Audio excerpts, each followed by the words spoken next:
Can a woman truly belong to herself? Hi, I am Masi, the thinking woman, and that is what I want us to think about today. And this topic has been motivated by a myriad of factors, two to be specific. One, my own personal experiences, and two, a shift in the society that I have witnessed. Let's go to the first one.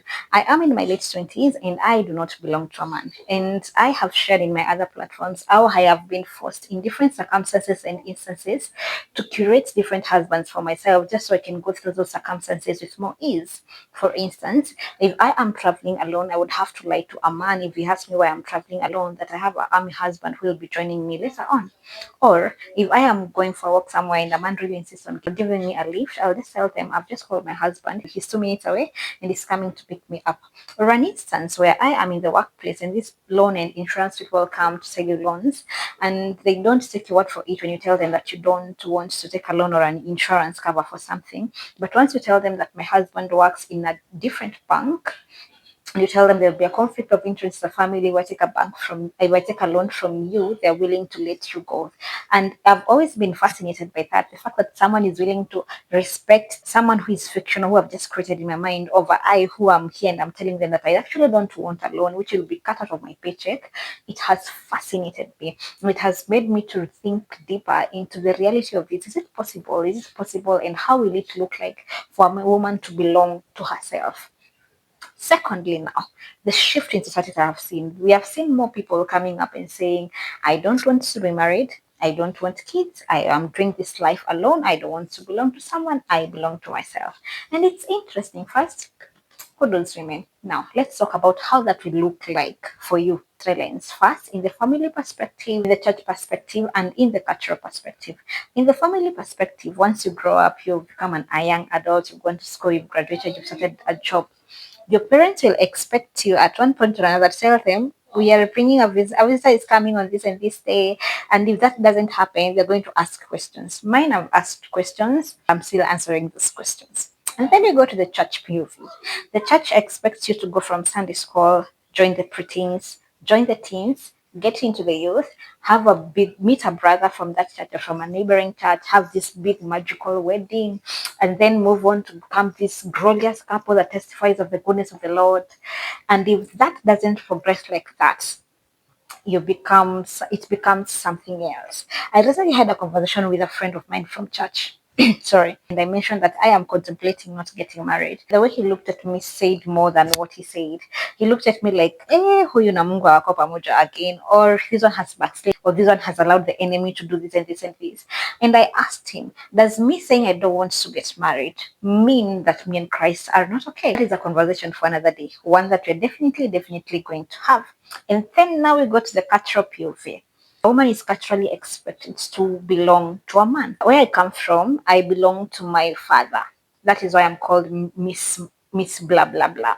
And then if I get married, my father will be brought for cows and goats and all these things and honey and milk and all these other things, and the ownership will be transferred now to my husband, and I will become Mr. So and so.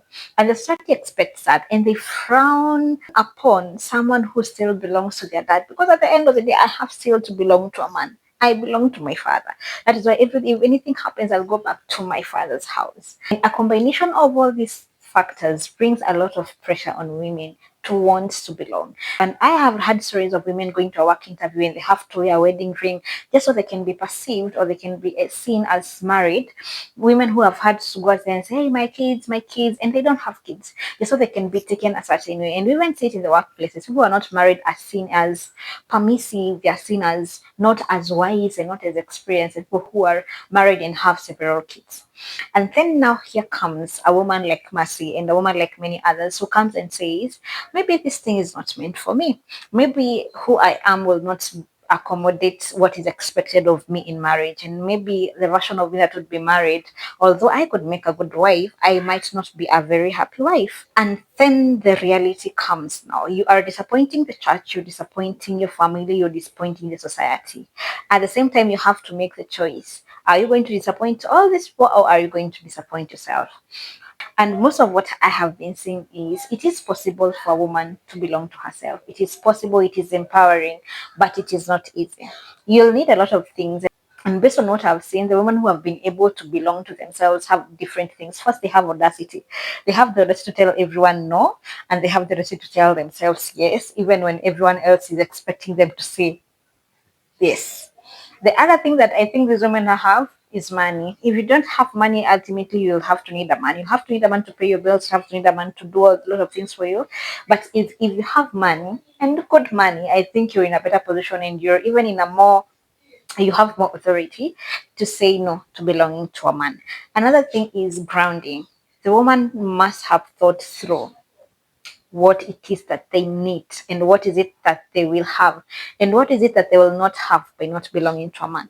Because at the end of the day, belonging to a man comes with different things in society. It comes with respect, it comes with honor, and that we have seen women going to different lengths just so they can remain Mrs. So and so. And it's because these things comes with honor. When you go somewhere and you say, I am Mrs. So and so, the people look at you like, we've been married for 20 years. And then now a woman who chooses to belong to herself, she'll have to forgo all that. Sometimes it even means forgoing having kids and belong and having kids and having grandkids, and making peace the fact that their lineage ends with them. And even worse now, they have to make peace with letting their family down, with letting their moms down, and their moms never having grandkids from them, and all those things. So what I have observed is it is possible for a woman to belong to herself, and I thank God that I get to exist and live in an era where women can belong to themselves. But there is a price to pay, and if someone has sat down and weighed the pros and the cons of belonging to themselves, they should make the choice for themselves on whether they want to pay that price. That's the end of our thoughts today. Kindly like, subscribe, and follow for more thoughts in the future. Karibuni sana. I am Mercy, the thinking woman. Until the next thought, see you then.